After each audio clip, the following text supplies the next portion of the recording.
Penilaian dan evaluasi UBD menurut kelompok kami fokus kepada penilaian untuk pemahaman menjelaskan. Menjelaskan adalah kegiatan penyampaian kembali materi dengan menggunakan kata-kata sendiri dengan jelas dan terperinci. Menurut yang tertulis pada jurnal yang berjudul Transformation of Backward by Design, Model to Designing a Curriculum, peserta didik dikatakan telah memahami suatu materi jika dapat menjelaskan melalui generalisasi dan prinsip materi, memberikan fenomena-fenomena, fakta, dan data yang dibenarkan dan sistematis, serta membuat koneksi yang mendalam dan memberikan contoh atau ilustrasi sehingga penilaian dan evaluasi terkait pemahaman menjelaskan dilihat dari 5 prinsip, yaitu akurat, koherensi, kebenaran, sistematis, dan prediktif.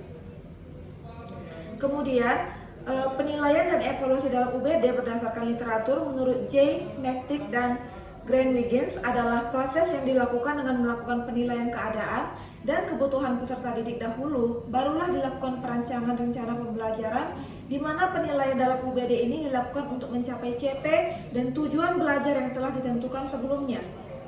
Penilaian dan evaluasi haruslah valid, di mana tujuan pembelajaran dan CP agar efektif dan berfokus pada pengembangan pengajaran yang sesuai.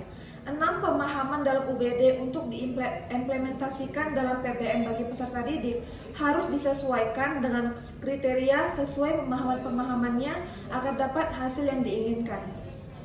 Penilaian dan evaluasi dalam UBD menurut kelompok kami adalah suatu sistem penilaian yang dilakukan berdasarkan konsep modul UBD yang mencakup 6 ukuran penilaian pemahaman, yaitu yang pertama, kemampuan menjelaskan, yang kedua, menafsirkan, yang ketiga, menerapkan, yang keempat, melakukan perspektif, dan yang kelima, berempati, kemudian yang keenam, kemampuan memiliki pengetahuan diri dengan memakai kriteria-kriteria tertentu yang berbeda-beda sesuai dengan penilaian pemahaman-pemahaman tersebut untuk membuat valid, kredibel, dan tepat akan indikator yang telah ditetapkan atau berkolerasi dengan kriteria-kriteria tersebut.